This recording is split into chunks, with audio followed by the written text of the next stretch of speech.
प्रश्न काय विचारला आहे की Ce4+ is stable. This is because of, त्याचं कारण शोधायचं. बघा भरपूर ऑप्शन्स दिलेत की हाफ फिल्ड आहे, की सगळेच पेअर्ड इलेक्ट्रॉन्स आहेत डी ऑर्बिटलमध्ये, किंवा एम्प्टी ऑर्बिटल आहे आणि किंवा फुलफिल्ड डी ऑर्बिटल आहे. बरोबर. तर आता हे बघा मी CE ह्याचं इलेक्ट्रॉनिक कॉन्फिगरेशन लिहून ठेवलं आहे की झेनॉन असतो, मग 4f1 5d1 6s2. मग आता Ce4+ बद्दल विचारलं आहे, मग मी ह्याचं इलेक्ट्रॉनिक कॉन्फिगरेशन लिहिते. 4+ विचारलं आहे म्हणजे पहिले एसमधून जाणार. बरोबर. एसमधून 2 गेले 0 होणार.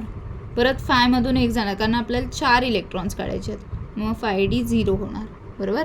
आणि अजून एक इलेक्ट्रॉन कारण 4+ विचारलं आहे, मग 4f 0. म्हणजे बघा तुम्ही की सगळ्या ऑर्बिटल्समध्ये 0 आहे, म्हणजे ऑर्बिटल्स एम्प्टी आहेत. म्हणून या प्रश्नाचं उत्तर आहे ऑप्शन सी, एम्प्टी ऑर्बिटल्स.